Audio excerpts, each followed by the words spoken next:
Selamat pagi pemirsa, Anda menyaksikan Headline News pukul 5 waktu Indonesia bagian Barat bersama saya Fatma Ayu. Banjir bandang dahsyat yang melanda Nepal kini telah menelan sedikitnya 389 korban jiwa. Rekaman drone di wilayah Trisuli, distrik Nuwakot menunjukkan kondisi di mana puluhan rumah sekaligus jalan utama telah ditelan oleh lumpur tebal.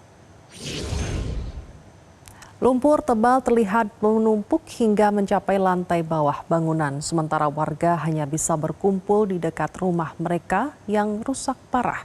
Pihak kepolisian menyatakan sebanyak 28 jenazah telah dievakuasi di Nuwakot. Sementara wilayah Cintuan mencatat korban terbanyak dengan 137 jenazah, diikuti 87 jenazah di Nawal Parasi Timur.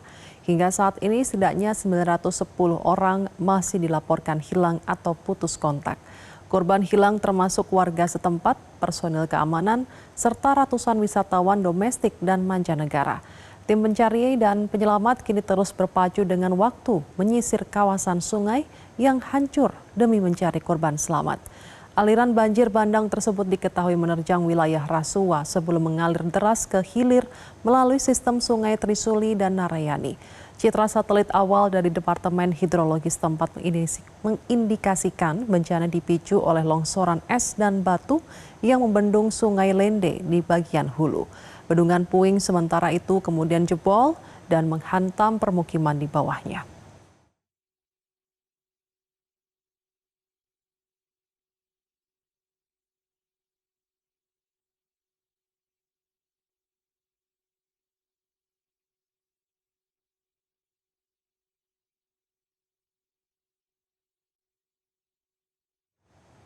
Ancaman bencana susulan kini tengah mengintai wilayah perbatasan Tiongkok dan Nepal. Sebuah danau bendungan alami yang terbentuk akibat tanah longsor dahsyat di dekat pelabuhan Girong dikabarkan menghadapi risiko tinggi untuk jebol.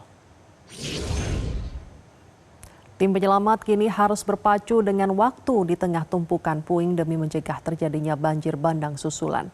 Saat ini air berlumpur terlihat mengalir deras melintasi wilayah Girong, sementara sejumlah alat berat dikerahkan untuk membersihkan lokasi zona bencana.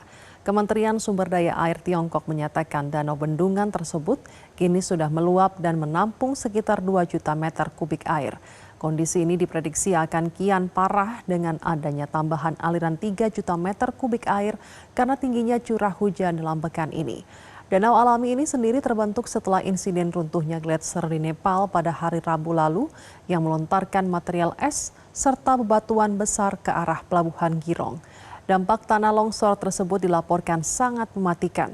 Otoritas Tiongkok mencatat 3 orang tewas, 2 berhasil diselamatkan, sementara 558 orang lainnya masih dinyatakan hilang, termasuk diantaranya 260 warga negara asing. Menanggapi situasi darurat ini, pemerintah Tiongkok telah mengaktifkan status tanggap darurat tingkat 2 sebagai level tertinggi kedua untuk bencana geologi. Dan ratusan tim penyelamat serta tim teknis kini sudah bersiaga di lapangan untuk melakukan mitigasi dan evakuasi warga di area terdampak.